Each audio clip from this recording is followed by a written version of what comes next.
Una exposición de las 7 edades de la Iglesia por nuestro amado hermano William Marion Branham. Capítulo 10.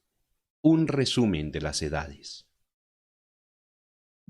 Debido a que nuestros estudios han sido una exposición, versículo por versículo, de las escrituras que tratan con las 7 edades de la Iglesia, no hemos mostrado un plan continuo de la historia de la Iglesia como debiéramos haber hecho. Es pues nuestro propósito ahora en este capítulo, empezando con la edad de Éfeso, trazar a través de las edades la Iglesia y su historia como fue dada a Juan por el Espíritu de Dios. No agregaremos material nuevo, sino solamente poner en correlación lo que ya tenemos. De nuestros estudios ya hemos aprendido que mucha de la revelación es totalmente mal entendida porque no conocíamos previamente que la Iglesia a la cual y de la cual se habla en este libro, no se refiere a la Iglesia pura, los escogidos, el cuerpo de Cristo, la novia, sino que se refiere al cuerpo entero de gente que se dice ser cristiano, ya sean verdaderos o nominales. Así como todo Israel no es Israel, todos los cristianos no son cristianos. Aprendimos que la Iglesia es compuesta de 2 vides, la verdadera y la falsa. Las 2 vides son motivadas por 2 clases de espíritus. Una tiene el Espíritu Santo, mientras que la otra ha sido dotada con el espíritu del anticristo. Ambas claman conocer y ser conocidas por Dios. Ambas dicen que hablan de parte de Dios. Ambas creen ciertas verdades básicas y están opuestas en otras. Pero siendo que ambas llevan el nombre del Señor, siendo llamadas cristianas, y por razón de llevar el nombre, reclaman un parentesco a Él. Dios lo llama matrimonio. Dios las hace responsables a Él y por eso habla a las 2. Además, aprendimos que estas 2 viñas crecerían lado a lado hasta el fin de las edades, cuando las 2 llegarían a madurez y serían cosechadas. La vid falsa no puede vencer como para destruir a la vid verdadera, pero tampoco sería posible para la verdadera traer la vid falsa al conocimiento de la salvación de Jesucristo. Aprendimos la verdad tan sobresaliente que el Espíritu Santo podía caer y en verdad caería sobre cristianos no regenerados de la vid falsa y se manifestaría poderosamente en diversas señales y maravillas. Aun como Judas tuvo un ministerio definitivo en el Espíritu Santo, aunque él fue declarado ser un diablo. Con estos fundamentos básicos a la vista, empezamos a trazar a la Iglesia a través de las 7 edades. El nacimiento de la Iglesia fue en el día de Pentecostés. Al primer Adán le fue dado una esposa directamente de la mano de Dios, y ella fue libre de mancha por un tiempo breve. Ahora al Cristo, el postrer Adán, también le fue dado una esposa pura y nuevecita en el día de Pentecostés, y ella se mantuvo aparte y sin mancha por un tiempo. De los demás, ninguno se atrevía a juntarse con ellos. Hechos capítulo 5, versículo 13. Y el Señor añadía cada día a la iglesia a los que habían de ser salvos. Hechos 2, versículo 47.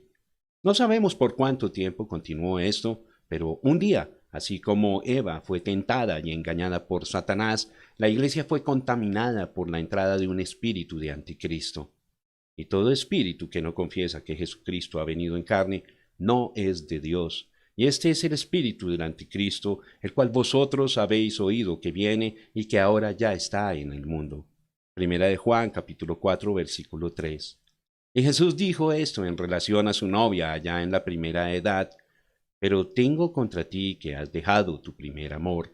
Recuerda, por tanto, de dónde has caído, y arrepiéntete y haz las primeras obras, pues si no, vendré pronto a ti y quitaré tu candelero de su lugar, si no te hubieres arrepentido. Apocalipsis capítulo 2, versículos 4 y 5. En la primera edad, la iglesia ya era una mujer caída. Así como Satanás conoció a Eva antes que Adán, ahora Satanás había engañado a la iglesia, la novia de Cristo, antes de la cena del Cordero. ¿Qué cosa tenía ella a su derredor que causó la caída? Únicamente Apocalipsis 2, 6, los hechos de los Nicolaitas. La primera edad ya se había apartado de seguir solamente la pura palabra de Dios. Ellos se apartaron de Dios y su demanda de una iglesia absolutamente dependiente de Él, dependiendo enteramente de Dios para que Él cumpla su palabra principio a fin, aparte de gobiernos humanos, para seguir un sistema de nicolaísmo, lo cual significa organizar un gobierno humano dentro de la iglesia para hacer como cualquier otro gobierno, legislar para el pueblo. Hicieron exactamente igual como hizo Israel. Ellos tomaron la oportunidad de un gobierno humano en vez de la palabra y el espíritu. La muerte había entrado. ¿Cómo sabemos? Oímos la voz del espíritu que salió en aquella primera edad para que todos oyeran.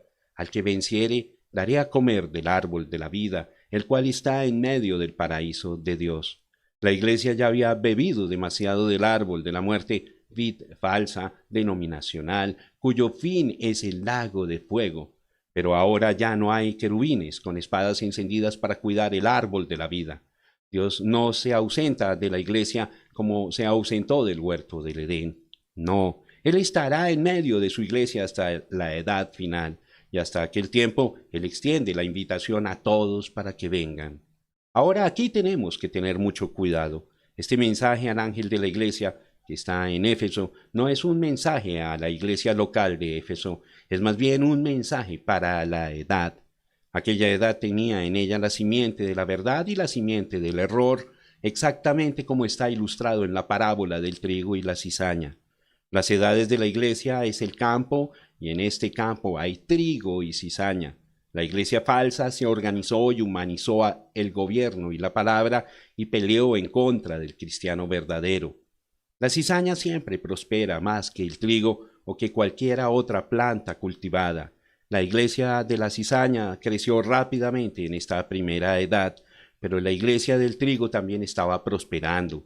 Para el fin de la primera edad, los hechos de los nicolaitas estaban aumentando en las iglesias locales de la vid falsa, y esto juntamente con acrecentados esfuerzos de difundir su influencia más allá de su propio cuerpo de creyentes. Su influencia fue conocida entre la iglesia verdadera porque hombres como el venerable Policarpo estaban llamándose obispos, implicando en este título una referencia que no se encontraba en la palabra.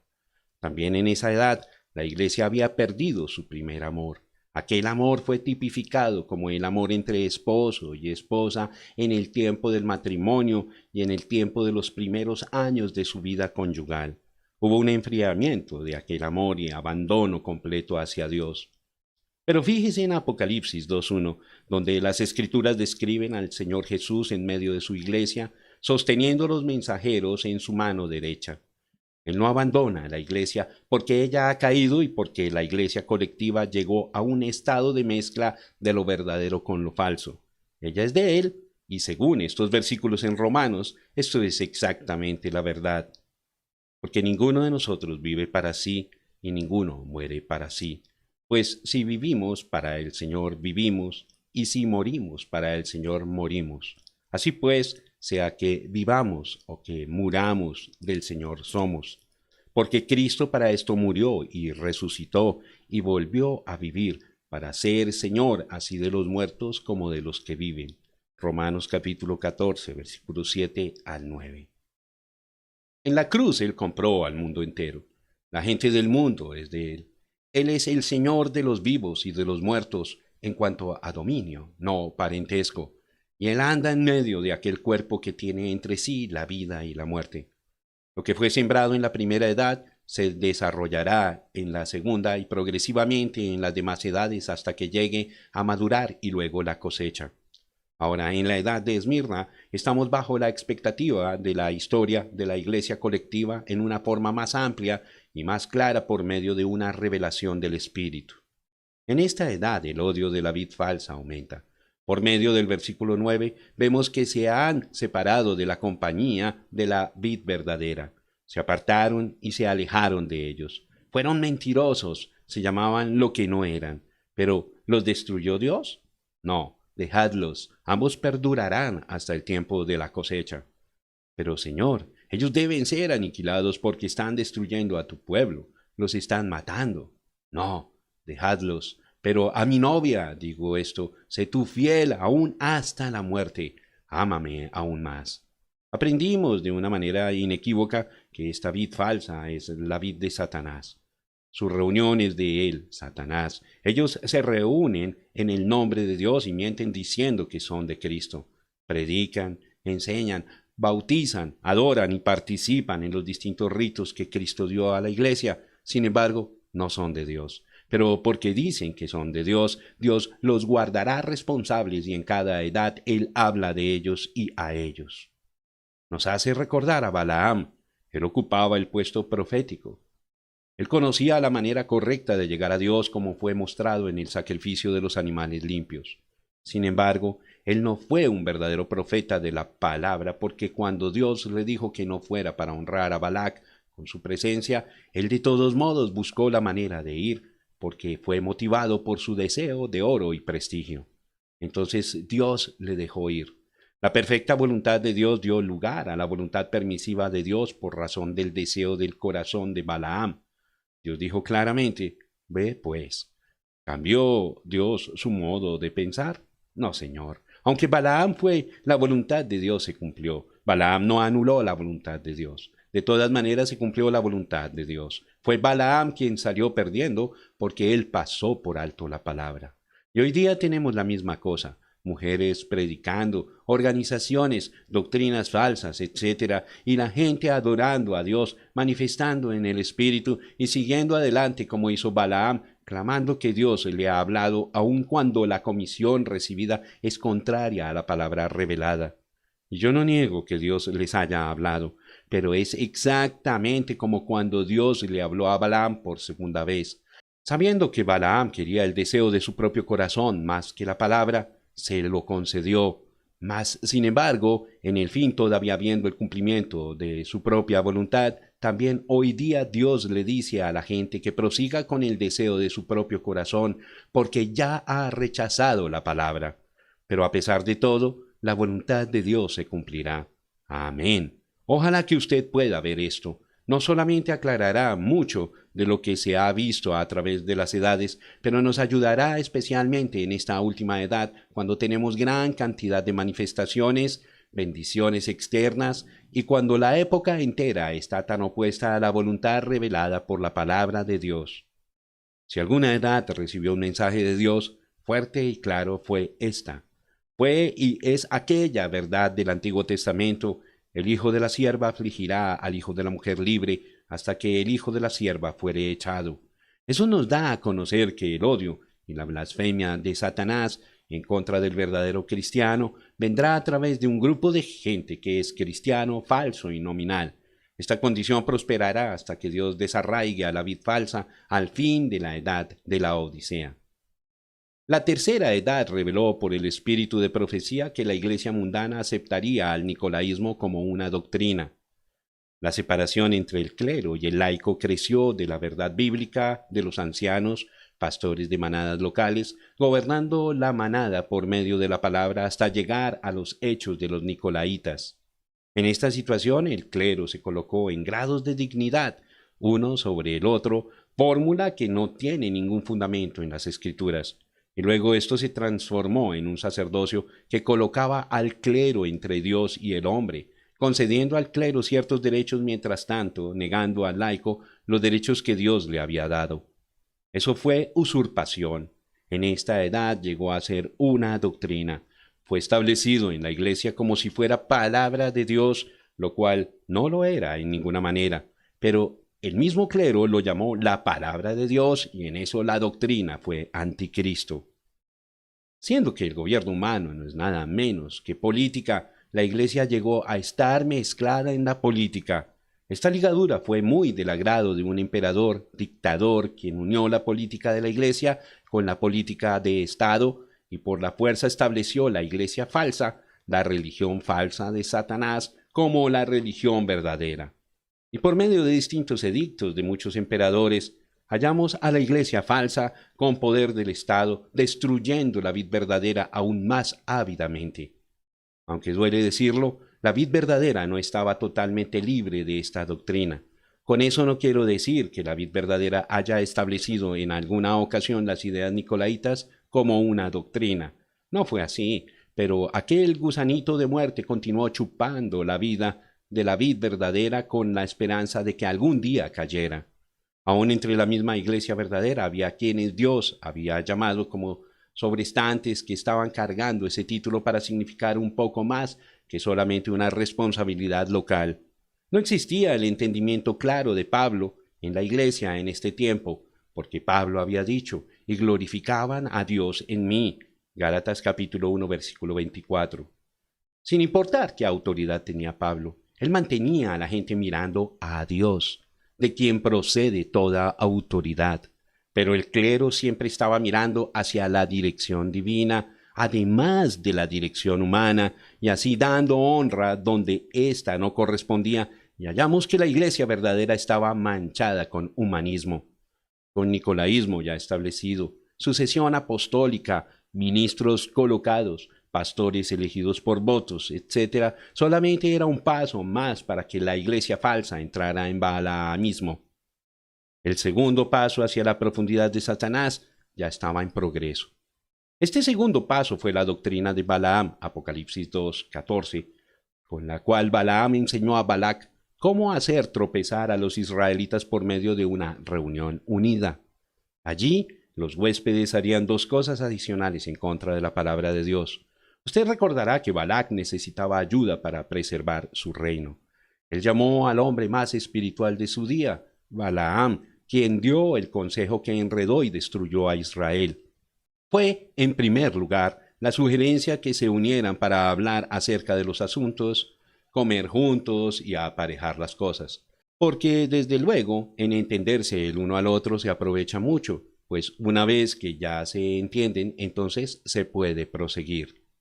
El siguiente paso sería adorar juntos, y, desde luego, un poco de esfuerzo de parte del amo de casa, por lo regular, logra que los huéspedes procedan mucho más allá de lo que tenían pensado.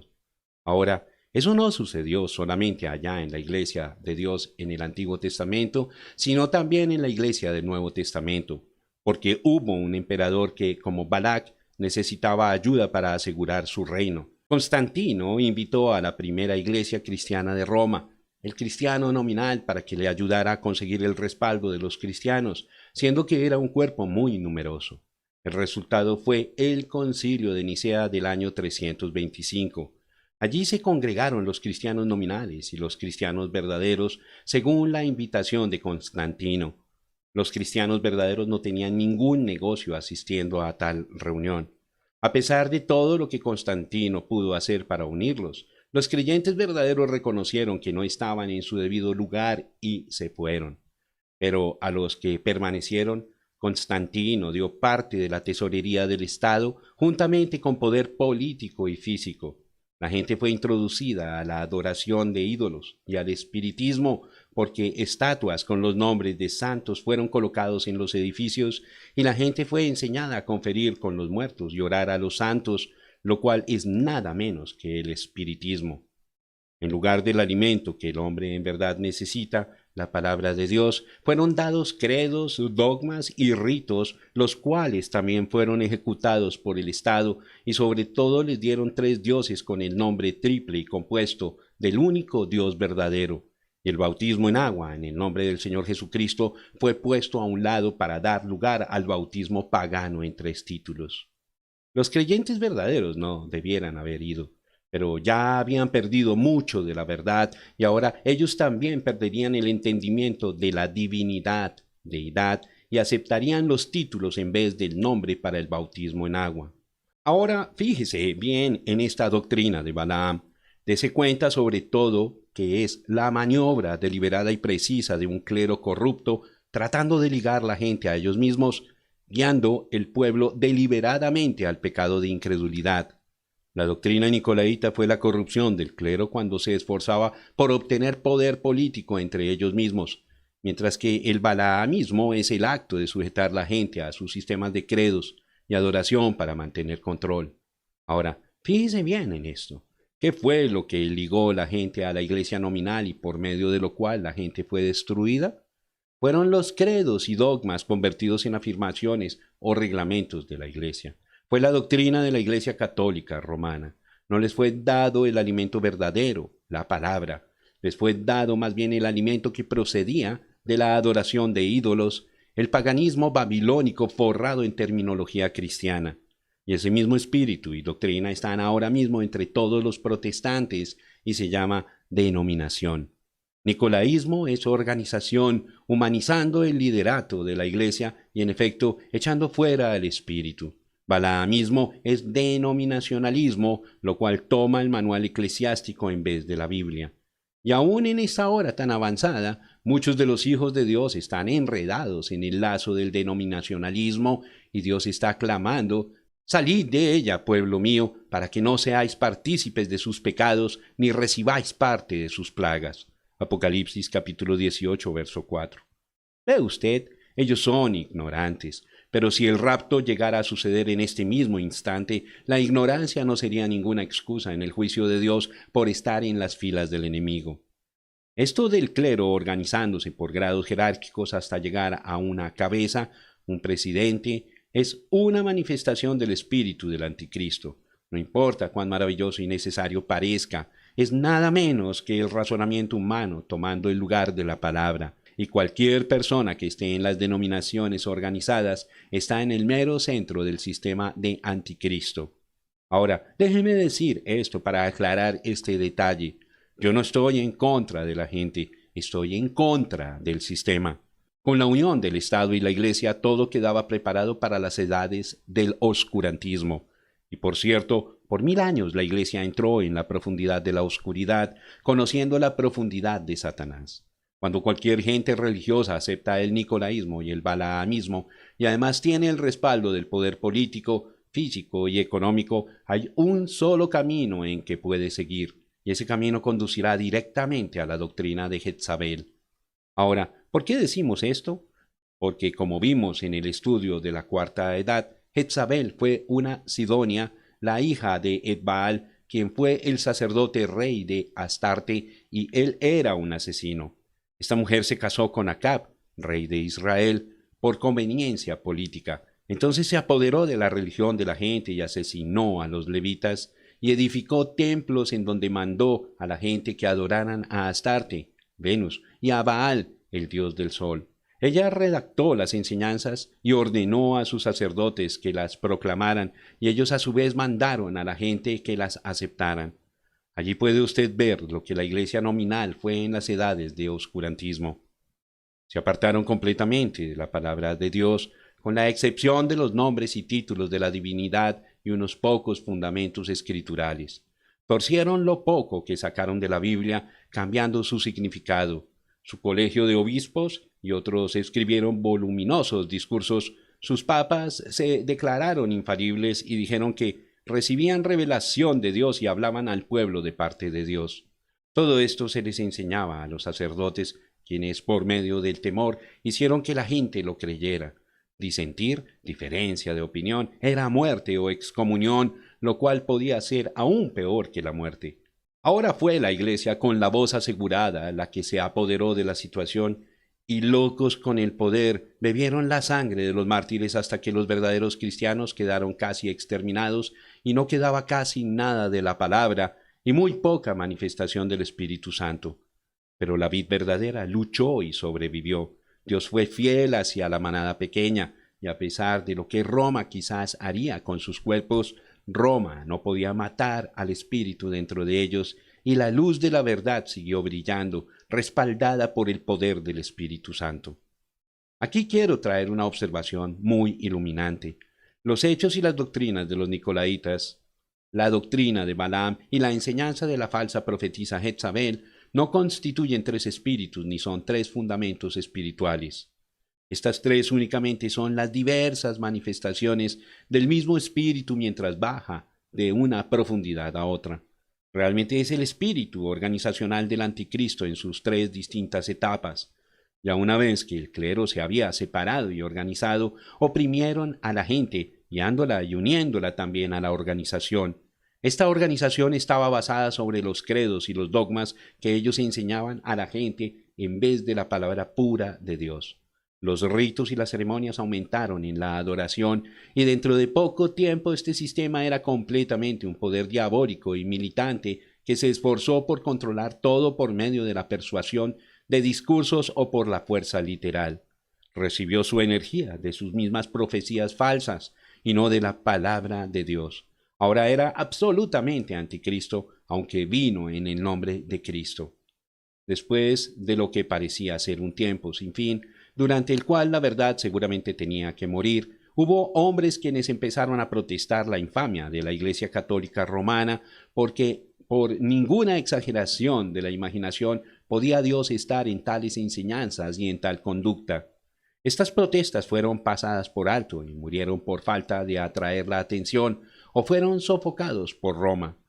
Pero entonces Dios en su gracia soberana mandó a un mensajero con el nombre de Martín Lutero para empezar una reforma. Él obró en una situación donde la Iglesia Católica Romana había obtenido tanto poder que estaba al punto de ahorcarse con ese mismo poder. Cuando Lutero predicó justificación por la fe, por primera vez en muchos siglos la vid verdadera empezó a crecer de una manera abundante. La Iglesia nominal había utilizado el poder del Estado para respaldarla, pero ahora aquel mismo poder estaba empezando a irse en contra de ella. Y aquí es donde Lutero cometió su error, juntamente con los demás creyentes verdaderos. Permitieron que el Estado los mantuviera. Por lo tanto, esta edad no avanzó mucho en la palabra, pero gracias a Dios que llegó hasta donde pudo.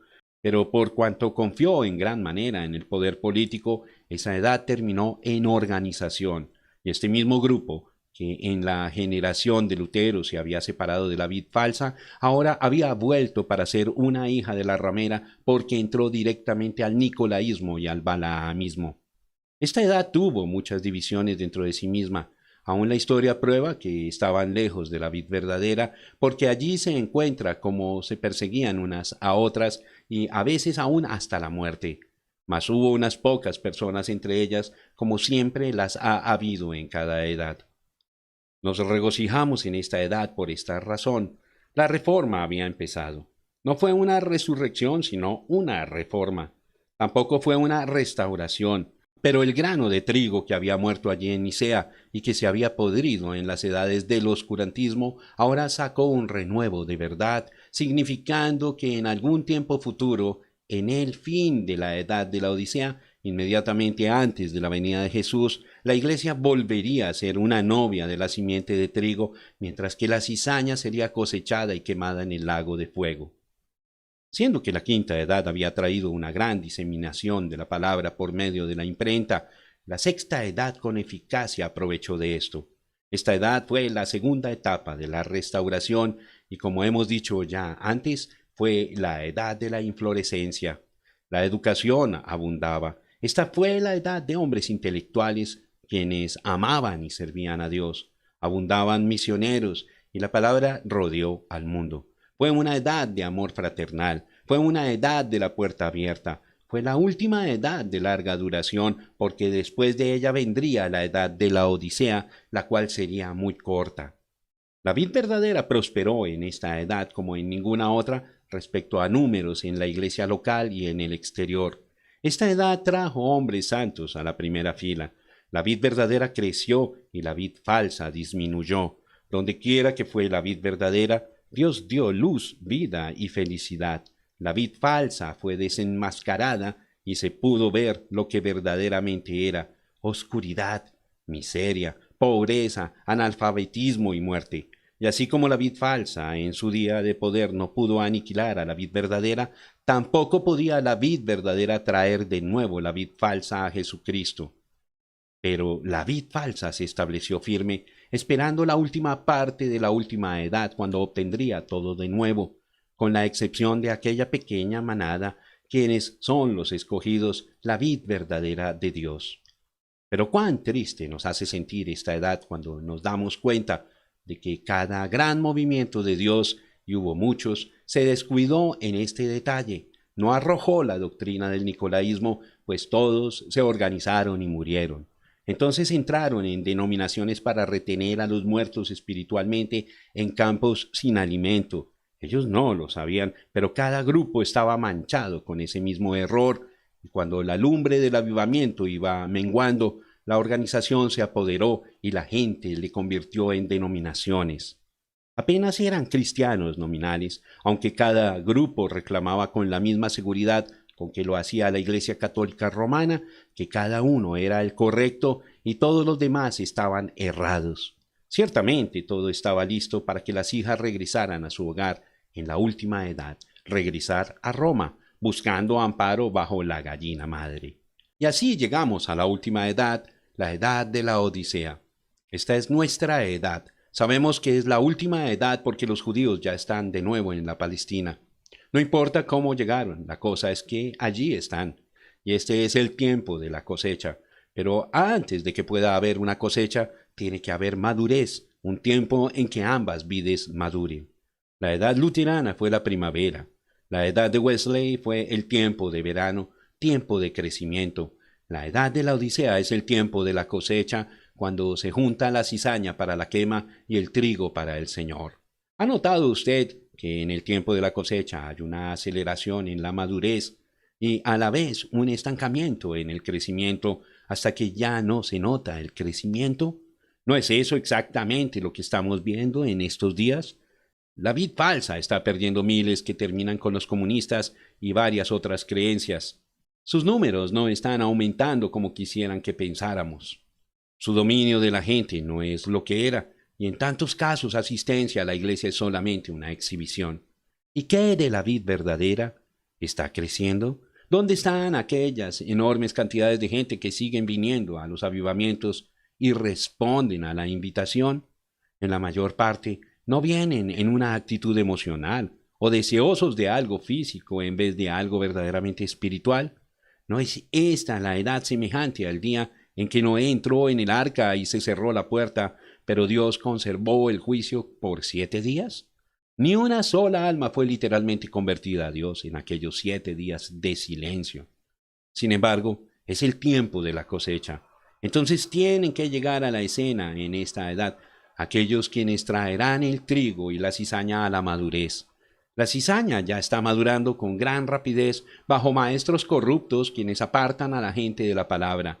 Pero el trigo también tiene que madurar, y a él, el trigo, Dios está mandando el profeta mensajero con el ministerio vindicado para que sea aceptado por los escogidos. Ellos le escucharán así como la primera iglesia escuchó a Pablo, y madurarán en la palabra hasta llegar a ser la novia de la palabra, y las poderosas obras serán halladas en ellos, las cuales siempre acompañan a la fe y la palabra pura. Los grupos de la iglesia falsa se juntarán en un concilio mundial de iglesias. Este concilio mundial de iglesias es la imagen edificada a la bestia. Después vi otra bestia que subía de la tierra y tenía 2 cuernos semejantes a los de un cordero, pero hablaba como dragón, y ejerce toda la autoridad de la primera bestia en presencia de ella, y hace que la tierra y los moradores de ella adoren a la primera bestia, cuya herida mortal fue sanada.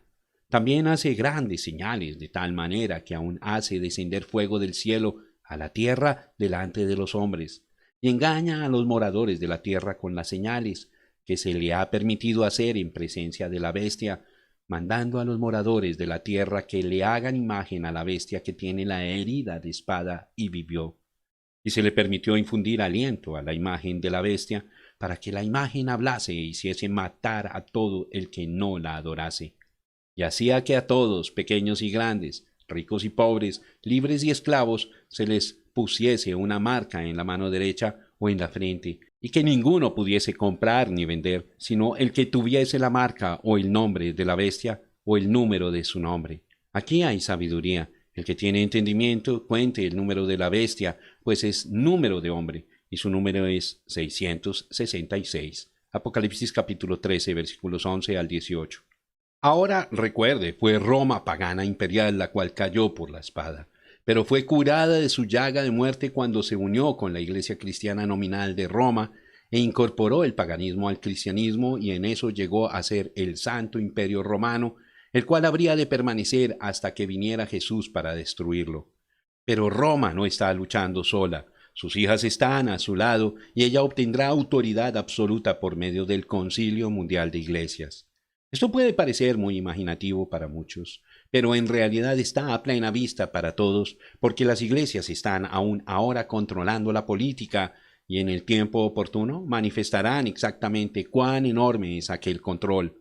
Este movimiento ecuménico terminará con Roma siendo la cabeza, aunque la gente no se lo ha imaginado así. Esto es correcto porque en Apocalipsis 17, 3 al 6, la palabra dice que la ramera, misterio Babilonia, está sentada sobre la bestia. Ella está controlando el último, o sea, el cuarto imperio. Esta iglesia romana lo está haciendo. Con el sistema mundial de iglesias bajo su dominio, Roma tendrá el control, y esta imagen, el sistema de iglesias, será obediente a Roma porque Roma controla el oro del mundo. Entonces, toda la gente tendrá que pertenecer al sistema mundial de iglesias o estar a la intemperie. Hará misericordia de los elementos porque no podrán comprar ni vender sin la marca de la bestia en la mano o en la frente. La marca en la frente significa que tendrán que aceptar la doctrina del sistema mundial de iglesias, la cual es el trinitarismo, etc. Y la marca en la mano significa cumplir con la voluntad de la iglesia mundial. Con este gran poder, los sistemas eclesiásticos perseguirán a la novia verdadera. Esta imagen tratará de prohibir que la novia predique y enseñe, etc. Sus ministros serán prohibidos de dar consolación y verdad a los que la necesiten. Pero antes de que el anticristo en persona se apodere completamente de este sistema mundial de iglesias, la iglesia verdadera será quitada de este mundo para estar con el Señor. Dios recogerá a su novia para la gran cena del Cordero. Ahora, siendo que este último capítulo es dedicado para trazar las dos iglesias y los dos espíritus desde Pentecostés hasta la consumación de cada cual, tomaremos estas últimas páginas para mostrar esto en la edad de la Odisea. Esta edad empezó un poco después de la entrada del siglo XX, siendo que habría de ser la edad en que la iglesia verdadera regresaría a ser la novia, como era en el día de Pentecostés. Sabemos que de hecho tiene que haber un regreso del poder dinámico.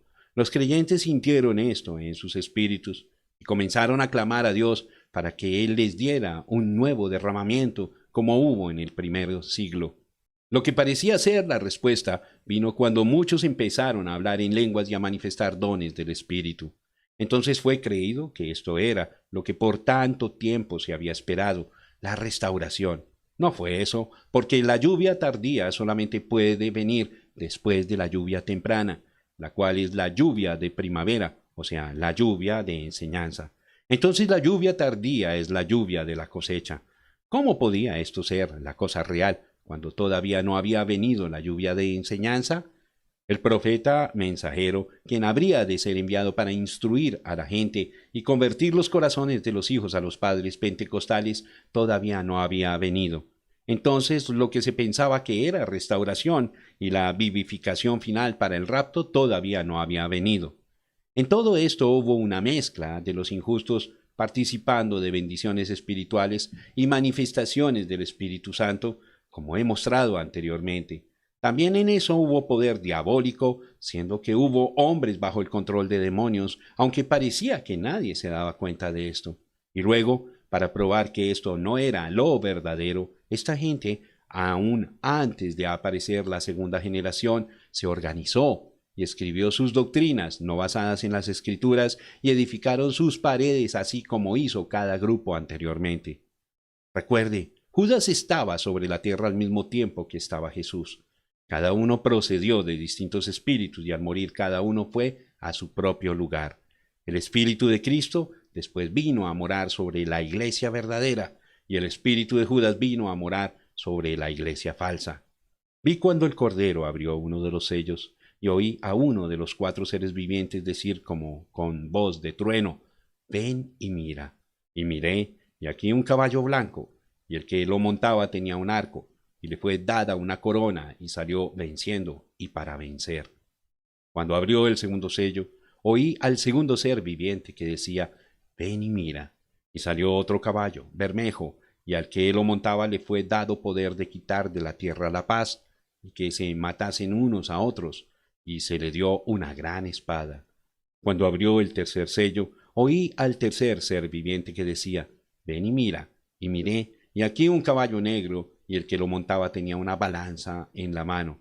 Y oí una voz de en medio de los cuatro seres vivientes que decía: 2 libras de trigo por 1 denario, y 6 libras de cebada por 1 denario, pero no dañes el aceite ni el vino. Cuando abrió el cuarto sello, oí la voz del cuarto ser viviente que decía: ven y mira. Miré, y aquí un caballo amarillo, y el que lo montaba tenía por nombre Muerte, y el Hades le seguía, y le fue dada potestad sobre la cuarta parte de la tierra, para matar con espada, con hambre, con mortandad y con las fieras de la tierra. Apocalipsis capítulo 6 versículos 1 al 8. Fíjese cómo aquel espíritu de Judas regresó como jinete sobre un caballo blanco. Fue blanco y tan parecido a lo real, así como Judas se parecía a Jesús. Le fue dada una corona al jinete del caballo blanco. ¿Cómo? Aquel espíritu ahora estaba en el líder del sistema nicolaíta, y él era el Papa con una triple corona y se sentaba como Dios en su templo, llamándose el vicario de Cristo. Si vicario de Cristo quiere decir en vez de Cristo, o en lugar de, o de parte de Dios, entonces el Papa mismo se estaba llamando el Espíritu Santo, o mejor dicho, estaba echando fuera al Espíritu Santo para actuar en su lugar. Ese era el espíritu de Judas en él haciendo eso. ¿Ve usted cómo conquistó, saliendo victorioso y para conquistar? Cristo no hizo así. Todos los que vinieron a él ya estaban predestinados por el Padre. Y así continuó aquel espíritu, y algún día literalmente llegará a encarnarse en un hombre quien encabezará el Concilio Mundial de Iglesias, así como hemos estado diciendo. Y por medio de su oro, recuerde que Judas guardaba la bolsa, él controlará al mundo entero, y aquel sistema del anticristo poseerá todo y tratará de controlar a toda persona. Pero Jesús volverá y destruirá todo esto con el esplendor de su venida, y entonces el fin de esta gente será el lago de fuego. Pero, ¿qué de la simiente verdadera? Sucederá exactamente como hemos dicho. El pueblo de Dios está siendo aparejado por medio de la palabra de verdad procedente del mensajero de esta edad. En ella se encontrará la plenitud de Pentecostés, porque el Espíritu traerá de nuevo la gente a donde estaban en el principio. Eso es, así dice el Señor, y es así dice el Señor, porque así dice en las Escrituras. Vosotros también, hijos de Sión, alegraos y gozaos en Jehová vuestro Dios, porque os ha dado la primera lluvia a su tiempo, y hará descender sobre vosotros lluvia temprana y tardía como al principio. Las eras se llenarán de trigo, y los lagares rebosarán de vino y aceite. Y os restituiré los años que comió la oruga, el saltón, el revoltón y la langosta, mi gran ejército que envié contra vosotros. Comeréis hasta saciaros, y alabaréis el nombre de Jehová vuestro Dios, el cual hizo maravillas con vosotros, y nunca jamás será mi pueblo avergonzado. Joel capítulo 2 versículos 23 al 26. Ahora dice que Dios va a restituir. La edad luterana no restauró la iglesia, más bien allí empezó la reforma. La edad de Wesley no restauró, la edad pentecostal no restauró, pero Dios tiene que restaurar porque no puede negar su palabra. Esto no es la resurrección de la iglesia, es la restauración. Dios llevará a la iglesia de nuevo a Pentecostés como en el principio. Ahora, fíjense en el versículo 25, donde nos dice por qué necesitamos restauración. La oruga, el saltón, el revoltón y la langosta se han comido todo menos la raíz y un poquito del tallo. Nos ha sido dicho que todos estos insectos son el mismo pero en distintas etapas. Eso es correcto. Son el espíritu del anticristo manifestado en la organización, en la denominación y en la falsa doctrina a través de las edades. Ya que el tallo y la raíz serán restaurados, Dios no va a sembrar una iglesia nueva, sino que va a traer su planta original de nuevo a simiente original. Lo está haciendo, como dice en el versículo 23, por medio de la lluvia de enseñanza o temprana. Enseguida vendrá la lluvia de la cosecha o fe para el rapto. Por lo tanto, en estos mismos días estamos en cumplimiento completo de Mateo 24, 24, porque se levantarán falsos cristos y falsos profetas, y harán grandes señales y prodigios, de tal manera que engañarán, si fuere posible, aún a los escogidos. ¿Y quiénes son los que se esforzarán por engañar a los escogidos? El espíritu del anticristo en los falsos ungidos de estos últimos días. Estos falsos ya han venido en el nombre de Jesús, reclamando que han sido ungidos por Dios para los últimos días. Son los falsos mesías, seres ungidos. Claman que son profetas, pero ¿son uno con la palabra? Jamás. Le han agregado o quitado. Nadie niega que el Espíritu de Dios esté sobre ellos manifestándose en dones. Pero como Balaam Todos tienen sus programas, hacen sus súplicas para obtener dinero, ejercen los dones, pero niegan la palabra o la pasan por alto por temor de que una controversia pueda aminorar sus probabilidades de obtener más abundantes ganancias. Sin embargo, predican la salvación y liberación por medio del poder de Dios, así como Judas, con un ministerio conferido por Cristo, pero porque son de la simiente contraria, consecuentemente tienen un espíritu contrario motivándolos. ¿Religiosos? ¡Ay! ¡Ay! ¡Ay! Brillan aún más que los mismos escogidos en cuanto a celo, pero es el celo de la Odisea, no el de Cristo, porque van en busca de las multitudes, los programas y las señales sobresalientes en su medio. Predican la segunda venida de Cristo, pero niegan la venida del profeta mensajero, aunque en cuanto a poder y señales y la verdadera revelación, Él los deja a todos en la oscuridad. Oh, sí, este espíritu falso, que en los últimos días es tan semejante al verdadero, solamente puede ser conocido por su desvío de la palabra, y cuando se descubre que es antipalabra, siempre regresa al argumento que ya explicamos como falso. Obtenemos resultados, tenemos que ser de Dios. Ahora, antes de terminar, quiero traer este pensamiento. A través de todo el libro hemos estado hablando acerca de que la simiente de trigo fue sembrada. Luego brotaron 2 hojitas, luego la inflorescencia y finalmente la espiga verdadera. Puede ser que algunos estén pensando que hemos dicho que los luteranos no tuvieron al Espíritu Santo por razón de que su enseñanza básica fue la justificación. También puede ser que algunos estén dudando en cuanto a los metodistas, etc. No, señor, no estamos diciendo eso. No estamos hablando de los individuos, o sea, la gente, sino de la edad. Lutero tuvo el Espíritu de Dios, pero su edad no fue la edad de la restauración completa por medio de otro derramamiento como en el principio. Fue lo mismo con Wesley, Booth, Knox, Whitefield, Brainerd, Jonathan Edwards, Mueller, etc. Ciertamente ellos fueron hombres llenos del Espíritu Santo, pero la edad en que cada uno vivió no fue la edad de restauración, ni tampoco fue ninguna otra edad, sino esta última edad, la del oscurecimiento completo y apostasía. Esta es la edad de la apostasía y también la edad de la restauración. Es la edad en que se termina el ciclo. Con esta edad todo se acaba. Entonces así concluimos las 7 edades de la Iglesia, diciendo solamente lo que el Espíritu dijo a cada edad. El que tiene oído, oiga lo que el Espíritu dice a las iglesias.